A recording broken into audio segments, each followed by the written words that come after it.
অনেক দিন আগের কথা। একটি ঘন জঙ্গলে এক চালাক শিয়াল বাস করত। জঙ্গলের অন্যান্য প্রাণীরা তাকে খুব ভয় পেত, কারণ সে ছিল ধূর্ত, কিন্তু তার মস্তিষ্ক ছিল খুব তীক্ষ্ণ। একদিন শিয়াল খুব ক্ষুধার্ত হয়ে পড়ল। সকাল থেকে খাবারের খোঁজ করছে, কিন্তু কোথাও কিছু পাচ্ছে না। হঠাৎ সে দেখতে পেল নদীর ধারে একটি বুনো ছাগল পানি খাচ্ছে। শিয়ালির মনে দুষ্টু বুদ্ধি এলো। সে ভাবল, এই ছাগলটাকে যদি কোনোভাবে ফাঁদে ফেলা যায়, তবে আমার খাবারের সমস্যা মিটে যাবে। সে ছাগলের কাছে গিয়ে মিষ্টি গলায় বলল, ভাই ছাগল, নদীর ওপারে যে ঘাস দেখছো সেটা দারুণ মিষ্টি। আমি কিন্তু একবার খেয়ে দেখেছি। তুমি যদি ওই পারে যেতে পারো, তাহলে তোমার আর ক্ষুধা থাকবে না। ছাগল বলল, কিন্তু আমি সাঁতার জানি না, কিভাবে যাব? শিয়াল সঙ্গে সঙ্গে একটা চালাকি করে বলল, আমি তো খুব ভালো সাঁতার জানি, তুমি চাইলে আমি তোমাকে পিঠে করে নিয়ে যাব। ছাগল আনন্দে রাজি হয়ে গেল। শিয়াল ছাগলকে নিয়ে নদীতে নামল, কিন্তু মাঝপথে এসে তার মন পাল্টে গেল। সে ভাবল, কেন নদীর ওপারে নিয়ে যাব?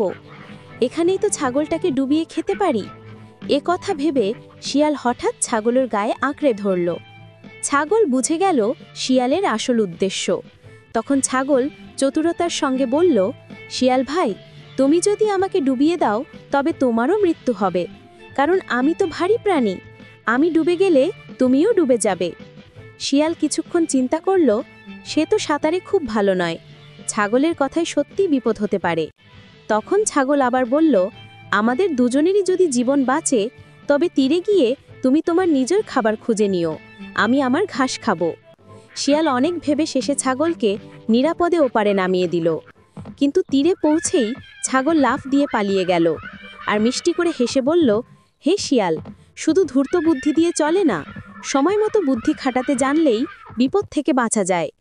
শিয়াল দাঁত কিরমির করে রাগে ফুঁসতে লাগল, কিন্তু কিছু করার ছিল না। সে বুঝল, চালাকি সবসময় কাজে দেয় না, কখনো কখনো তা উল্টো ফাঁদে ফেলে। এই ভিডিওটি দেখে আমরা কি শিখলাম?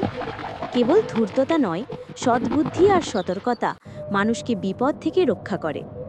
আপনারা যদি এরকম শিক্ষামূলক ভিডিও পেতে চান, চ্যানেলটি সাবস্ক্রাইব করুন, সাথে থাকা বেল আইকনটি বাজিয়ে দিন।